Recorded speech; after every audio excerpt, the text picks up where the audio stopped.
सभी को मेरा नमस्कार। आज है 3 फरवरी। तो आज के वीडियो का टॉपिक है पॉलिटी एंड भारत की राज्य व्यवस्था। आज की क्लास में हम लोकसभा राज्यसभा सदस्यों को कितना वेतन मिलता है इसके बारे में समझेंगे। साथ में हम गण पूर्ति कोरम समझेंगे कि जो सदन की कार्रवाई कितने सदस्य होना अनिवार्य है तभी की जा सकती है। तो चलिए स्टार्ट करते हैं। बात हो रही है भाग 5 के अंतर्गत आर्टिकल 97 की, यानी अनुच्छेद 97 की। तो अनुच्छेद 97 क्या कहता है? लोकसभा के अध्यक्ष व उपाध्यक्ष, राज्यसभा के सभापति व उपसभापति के वेतन, यानी कि लोकसभा के अध्यक्ष, उपाध्यक्ष, राज्यसभा के सभापति, उपसभापति के वेतन के बारे में बताया गया है। तो इनका वेतन कितना होता है, कितने रुपए प्रति माह इनकी सैलरी होती है। तो चलिए इसे समझते हैं हम। लोकसभा अध्यक्ष और राज्यसभा के सभापति का वेतन कितना होता है? 4 लाख रुपए प्रति माह। कितना होता है? 4 लाख रुपए। क्वेश्चन सीधे सीधे पूछता है कि लोकसभा अध्यक्ष का वेतन कितने लाख रुपए होता है? तो 4 लाख रुपए प्रति माह होता है। अब हो गई ये अध्यक्ष और सभापति की बात। अब लोकसभा के उपाध्यक्ष और राज्यसभा के उपसभापति का वेतन, उपसभापति का वेतन कितना होता? 3.5 लाख। यानी कि लोकसभा के उपाध्यक्ष और उपसभापति, राज्यसभा के उपसभापति का वेतन कितना होता है? 3.5 लाख। अध्यक्ष, उपाध्यक्ष, सभापति, उपसभापति का वेतन भारत की संचित निधि से दिया जाता है। क्वेश्चन सीधे सीधे पूछता है कि लोकसभा के अध्यक्ष, उपाध्यक्ष, सभापति, उपसभापति का वेतन किस निधि से दिया जाता है? तो किस निधि से दिया जाता है? भारत की संचित निधि से दिया जाता है। ये आपने क्या समझा? अनुच्छेद 97 समझा, यानी कि लोकसभा, राज्यसभा, लोकसभा का जो सभापति, उपसभापति का वेतन कितना होता है। अब इसके बाद हम समझते हैं अनुच्छेद 99 संसद सदस्यों की शपथ। तो इन लोग को शपथ कौन दिलाता है? तो सीधे समझ लीजिए, शपथ दिलाते हैं राष्ट्रपति या उनके द्वारा नामित कोई प्रतिनिधि। यानी कि इसे समझते, संसद के सदस्य राष्ट्रपति या उसके प्रतिनिधि के समक्ष शपथ ग्रहण करते हैं। अब आता है सबसे महत्वपूर्ण अनुच्छेद 100 गणपूर्ति कोरम। तो क्या होता है गणपूर्ति कोरम? तो गणपूर्ति कोरम होता है कि सदन की कार्रवाई के लिए कम से कम कितने 10% सदस्य होना अनिवार्य है, तभी सदन की कार्रवाई संचालित हो सकती है। यानी कि फॉर एग्जाम्पल के तौर पर समझ सकते हैं हम कि कक्षा में, किसी कक्षा के संचालन के लिए कम से कम कितने 10 बच्चे होना अनिवार्य है, तभी कक्षा संचालित हो सकती है। ऐसे ही जो हमारी सदन की कार्रवाइयां हैं उसमें कम से कम कितने 10% सदस्य होना अनिवार्य है, तभी सदन की कार्रवाई पूरी की जा सकती है। तो इसे बोलते हैं गणपूर्ति कोरम। तो संविधान के अनुच्छेद 100 में गणपूर्ति कोरम के बारे में बताया गया है। क्वेश्चन सीधे सीधे पूछता है कि गणपूर्ति कोरम किस अनुच्छेद में है? तो गणपूर्ति कोरम अनुच्छेद 100 में है। तो चलिए हम इसे समझते हैं।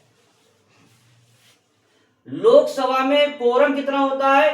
55%, यानी कि कुल इंटू 100/100, यानी 552 इंटू 100/100, यानी रॉडफगन में कह सकते हैं 55%। राज्यसभा में कोरम कितना होता है? 25%, 250 इंटू 100/100 बराबर कितना होगा? 25%। यानी लोकसभा में पूछे कितने परसेंट कोरम, कितने परसेंट सदस्य होने पर सदन की कार्रवाई की जा सकती है? तो कितने? 55%। और राज्यसभा में कितने परसेंट? राज्यसभा में 25% सदस्य का होना अनिवार्य है, तभी सदन की कार्रवाई संचालित की जा सकती है, अन्यथा नहीं की जा सकती। अब इसी के साथ समझते हैं संसद की कार्रवाई में कम से कम 10 सदस्य उपस्थित होना अनिवार्य है, 10%।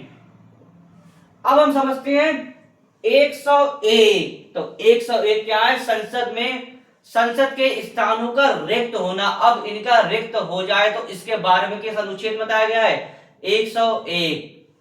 तो समझते हैं हम, यदि कोई सदस्य लोकसभा और राज्यसभा दोनों के लिए निर्वाचित हुआ है, यानी कि लोकसभा और राज्यसभा के दोनों के लिए निर्वाचित हुआ है, तो उसे 10 दिन के अंदर एक पद से रिक्त करना होगा। यानी मानो कोई पहले लोकसभा, यानी माना कोई व्यक्ति विधायक था, उसके बाद उसने लोकसभा का पे चुनाव लड़ा, वह जीत गया, तो उसे एक पद छोड़ना होगा, या तो लोकसभा छोड़ना होगा या फिर विधायक वाला छोड़ना होगा, तभी वह सदस्य रह सकता है। तो एक पद को छोड़ना अनिवार्य है अगर कोई व्यक्ति दो पद के लिए जीतता है, यानी एक पद पहले से था, दूसरा पद के लिए वो जीत गया है। दूसरा, यदि कोई सदस्य दल बदल का दोषी है, कैसा दल बदल का दोषी है, तो उसकी सदस्यता खत्म कर दी जाएगी। माना टिकट किसी पार्टी से मिला, उससे चुनाव जीता, अब वो किसी दूसरे पार्टी में शामिल हो गया, तो उसकी सदस्यता क्या चीज रद्द कर दी जाएगी। यदि कोई सदस्य 60 दिन तक बिना कारण बताए उपस्थित रहता है, तो उसकी सदस्यता खत्म कर दी जाएगी। यानी कोई लोकसभा राज्यसभा सदस्य 60 दिन तक सदन की कार्रवाई में भाग नहीं लेता, लगातार 60 दिन तक सदन की कार्रवाई में भाग नहीं लेता, तो उसकी सदस्यता रद्द कर दी जाएगी। क्वेश्चन सीधे सीधे पूछता है कि कितने समय बाद किसी सदस्य की सदन की कार्रवाई में भाग ना लेने पर सदस्यता रद्द कर दी जाती है, तो 60 दिन तक। क्वेश्चन सीधे सीधे पूछा 60 दिन तक, यानी अगर कोई सदस्य 60 दिन तक लोकसभा में उपस्थित नहीं रहता है, यानी लोकसभा राज्यसभा में उपस्थित नहीं रहता, तो उसकी सदस्यता क्या चीज खत्म कर दी जाएगी। तो ये क्या था, संसद के स्थानों का रिक्त होना।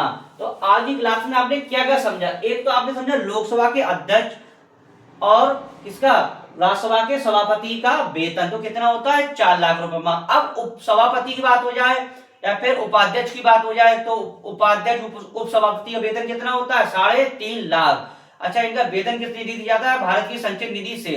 अनुच्छेद 98 क्या समझा, सॉरी 99 क्या समझा, संसद सदस्यों की शपथ, तो शपथ कौन दिलाता है, राष्ट्रपति। कौन दिलाता है, राष्ट्रपति। 100 में क्या समझा, गढ़पूर्ति कोरम। गढ़पूर्ति क्या कोरम क्या होता है, सदन की कार्रवाई में कम से कम संचालित करने के लिए 10% सदस्यों का होना। लोकसभा में 55% और राज्यसभा में 10%। इसी के साथ समझते हैं हम 101 क्या है, संसद के स्थानों का रिक्त होना। माना कोई दल बदल का दोषी है, तो उसकी सदस्यता क्या चीज रद्द कर दी जाएगी। इसी के साथ लोकसभा राज्यसभा में अगर कोई व्यक्ति दोनों में निर्वाचित हुआ है, माना पहले विधायक था, उसने लोकसभा का चुनाव जीत लिया है, तो उसे एक सदस्य की सदस्यता क्या चीज खत्म करनी होगी। इसी के साथ पढ़ते हैं हम, अगर कोई सदस्य कितने 60 दिन तक 60 दिन तक सदनी कार्रवाई भाग नहीं लेता है, तो उसकी क्या चीज सदस्यता रद्द कर दी जाएगी।